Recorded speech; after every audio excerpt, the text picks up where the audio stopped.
ভগবান শ্রীকৃষ্ণের উল্লেখযোগ্য বাণীগুলো শুনুন। আপনি কি কখনো ভেবে দেখেছেন যে আপনার বাড়িতে, আমার বাড়িতে, সবার বাড়িতে একটা নির্দিষ্ট স্থান বা পুজোর ঘর কেন থাকে?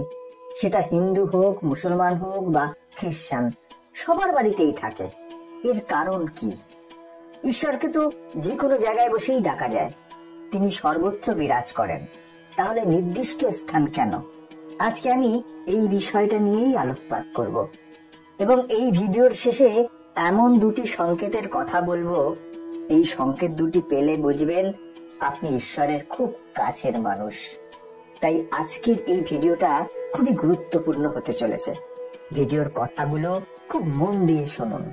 তাহলে চলুন শুরু করা যাক। বন্ধুরা, আমাদের সবার বাড়িতে ঠাকুরঘর থাকে এবং এই ঠাকুরঘর এমন একটি পবিত্র স্থান যেখানে আমরা মানসিক শান্তি অনুভব করি। শাস্ত্রে উল্লেখ আছে, ঠাকুর ঘর বা উপাসনা ঘরে ঈশ্বরের নাম জপ ও পুজো করা হয়, তাই এই ঘরে আলাদা পজিটিভ এনার্জির সৃষ্টি হয়। আপনারা অন্য ঘরে বসে দেখবেন এবং তারপর উঠে গিয়ে ঠাকুর ঘরে গিয়ে বসলে এই এনার্জির তফাৎটা খুব সহজে বুঝতে পারবেন এবং অন্যান্য ঘরের তুলনায় অনেক বেশি মানসিক শান্তি অনুভব করতে পারবেন। আপনি একটা জিনিস লক্ষ্য করে দেখবেন, বয়স হয়ে গেলে বাড়ির বেশিরভাগ বয়স্করা ঠাকুর ঘরে বেশি সময় কাটায়। কেন? কারণ এতে তারা মানসিক শান্তি অনুভব করে, নিজেকে একা মনে হয় না। শাস্ত্রে এমন দুটি বিশেষ সংকেতের কথা বলা হয়েছে, এই সংকেতগুলো কেউ ঠাকুর ঘরে থাকাকালীন প্রার্থনা করার সময় যদি নিজের ভেতর পায়, তাহলে বুঝতে পারবেন সে মানুষ হিসেবে অত্যন্ত উন্নত এবং সে ভগবানের খুব প্রিয় একজন মানুষ। এই দুটো বিশেষ সংকেত একমাত্র ভাগ্যবান ব্যক্তিরাই নিজের ভেতর পেয়ে থাকেন এবং এদের মনের ইচ্ছা ঈশ্বর খুব তাড়াতাড়ি পূর্ণ করে। আপনারাও যখন ঠাকুর ঘরে যাবেন, পুজো প্রার্থনা করবেন, তখন যদি এই দুটো জিনিস নিজের মধ্যে দেখতে পান, তাহলে বুঝে যাবেন আপনি অন্যান্য মানুষদের থেকে উন্নত একজন মানুষ এবং আপনি ভগবানের অত্যন্ত কাছের। এই দুটো সংকেত কি কি, যেটা উন্নত আত্মারাই একমাত্র পেয়ে থাকে? বন্ধুরা, আমাদের সারা দিন কর্মব্যস্ততায় কাটে, নানান বিষয় চিন্তা মাথার মধ্যে ঘুরতে থাকে।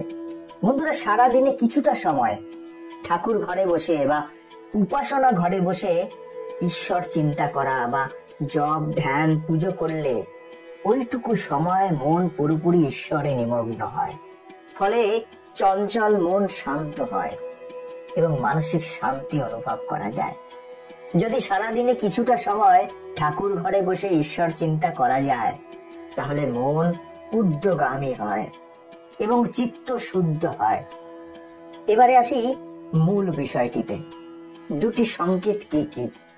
প্রথম সংকেত, যারা ঠাকুর ঘরে পুজো পাঠ করতে বসে যাকে পছন্দ নয় এমন মানুষের ক্ষতি কামনা না করে বরং ঈশ্বরের কাছে সবার ভালো চান, অর্থাৎ যাদের মনে কোনো হিংসা ভাব আসে না, এরকম ব্যক্তির উপর ঈশ্বরের কৃপা সব সময় বর্ষিত হয়। অন্যের ভালো চাওয়া ব্যক্তিরা অত্যন্ত ভালো আত্মা বলে গণ্য করা হয়েছে। যে ব্যক্তি অন্যের দুঃখ কষ্টে দুঃখিত হয়, পশু পাখি মানুষ সবার সেবায় নিজেকে নিয়োজিত করার কথা ভাবে, এরকম ব্যক্তির মন অত্যন্ত শুদ্ধ হয়। এরকম ব্যক্তির উপর ঈশ্বরের ভালোবাসা কৃপা দৃষ্টি অনেক বেশি পরিমাণে থাকে এবং এরকম ব্যক্তির কেউ যদি কোনো ক্ষতি করারও চেষ্টা করে, তাহলেও সে তার ক্ষতি করার কথা ঈশ্বরের কাছে বলে না, বরং উল্টে বলবে যে তাকে সৎ বুদ্ধি দিতে, যে তার ক্ষতি করতে চাইছে। এরকম উন্নত আত্মার ব্যক্তিরা যখন নিজের মনের কথা ঈশ্বরের কাছে প্রার্থনা করে বলেন, তখন ঈশ্বর খুব তাড়াতাড়ি এদের মনের আশা পূর্ণ করে এবং এরকম ধরনের ব্যক্তির চিত্ত অত্যন্ত শুদ্ধ হয়। বন্ধুরা, একটা জিনিস মনে রাখবেন, যে ব্যক্তি অন্যের ক্ষতি চাওয়ার জন্য ঈশ্বরের কাছে প্রার্থনা করে, সেই ব্যক্তির নিজেকে শাস্তি পেতে হয় অন্যের ক্ষতি চাওয়ার অপরাধে। এরকম ব্যক্তির পুজো পাঠ কখনোই ঈশ্বর গ্রহণ করেন না। এরকম ব্যক্তিকে শাস্ত্রে অধার্মিক বলে উল্লেখ করা হয়েছে।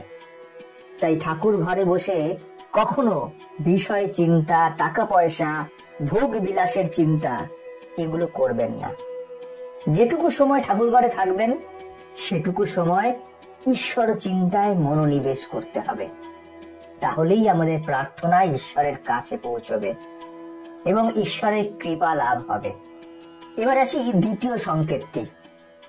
শাস্ত্রে বলা হয়েছে যাদের ঠাকুর ঘরে পুজো পাঠ করার সময়, জপ ধ্যান করার সময় অন্যদিকের কোনো চিন্তা মাথায় আসে না, যেমন নিজের ভোগ বিলাস, বিষয় সুখ, টাকা পয়সার চিন্তা এগুলো মাথায় আসে না, তাদের মন আরো উচ্চগামী হয় এবং এরা অত্যন্ত উন্নত আত্মা বলে গণ্য হয়। এরকম ব্যক্তির উপরে ঈশ্বরের নজর অত্যন্ত বেশি পরিমাণে থাকে। তাই এদের প্রার্থনা ঈশ্বরের কাছে বেশি করে পৌঁছয়। এরকম ব্যক্তির করা পুজো পাঠ ধ্যানের ফল অতি অবশ্যই লাভ হয়। এরকম ব্যক্তির মন কখনো বিষয় সুখে ডুবে যায় না এবং এরা সব সময় মানসিক শান্তি অনুভব করতে পারে। কারণ যারা নিজেদের মন সম্পূর্ণ ঈশ্বরে নিমগ্ন করতে পারে এবং নিজেকে ঈশ্বরের কাছে সমর্পণ করে, তাদের সকল ভার স্বয়ং ঈশ্বর নেন এবং তাদের জীবনে যা দরকার সেটা না চাইতেই ঈশ্বর তাকে দিয়ে দেন। এই কথা স্বয়ং ভগবান শ্রীকৃষ্ণ গীতাতেও বলেছেন। বন্ধুরা, এই কলিযুগে আমরা অত্যন্ত পাপী মানুষ, এতটাই পাপী মানুষ যে ঠাকুর ঘরে গিয়ে এক মনে ভগবানকে ডাকতেও পারি না। আমরা যখনই ঠাকুর ঘরে যাই আমাদের মনের মধ্যে নানা রকম চিন্তা ভাবনা আসতেই থাকে। আমরা শত চেষ্টা করেও এই চিন্তাগুলোকে আটকাতে পারি না।